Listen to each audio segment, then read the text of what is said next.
Bahrain ഇനി കൂടുതൽ തണുപ്പിലേക്ക്. രാജ്യത്ത് ശൈത്യകാലം ഡിസംബർ 21 ആരംഭിക്കും. മഴ തുടങ്ങിയതോടെ ഇന്നലെ മുതൽ രാജ്യത്ത് കാറ്റും തണുപ്പും ശക്തമായി അനുഭവപ്പെട്ടു തുടങ്ങിയിട്ടുണ്ട്.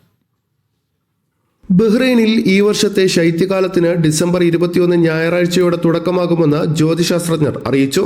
ഇസ്ലാമിക കലണ്ടർ അനുസരിച്ച് റജബ് മാസം തുടങ്ങുന്ന അതേ ദിവസമായിരിക്കും ഔദ്യോഗികമായി ബഹ്റൈനിൽ ഇത്തവണ ശൈത്യകാലവും ആരംഭിക്കുക. ഇസ്ലാം മതവിശ്വാസികൾ വ്രതമനുഷ്ഠിക്കുന്ന പുണ്യമാസമായ റമദാൻ പൂർണ്ണമായും ശൈത്യകാലത്തിലായിരിക്കും. ശേഷം മാർച്ച് അവസാനത്തോടെ ശവ്വാൽ ആരംഭിക്കുകയും രാജ്യത്ത് ശൈത്യകാലം അവസാനിക്കുകയും വസന്തത്തിന് തുടക്കമാവുകയും ചെയ്യും. കണക്കുകൾ പ്രകാരം ഡിസംബർ 21 ബഹ്റൈൻ സമയം വൈകുന്നേരം 6:03 ശൈത്യകാലം തുടങ്ങുക. ഈ വർഷത്തെ ഏറ്റവും സമയം കുറഞ്ഞ പകലും ഏറ്റവും ദൈർഘ്യമേറിയ രാത്രിയുമായിരിക്കും അന്ന് അനുഭവപ്പെടുക. എന്നാൽ ഔദ്യോഗിക ശരത്കാലത്തിലേക്ക് കടക്കും മുമ്പ് തന്നെ രാജ്യത്തെ കാലാവസ്ഥ തണുപ്പിലേക്ക് വഴിമാറിയിട്ടുണ്ട്.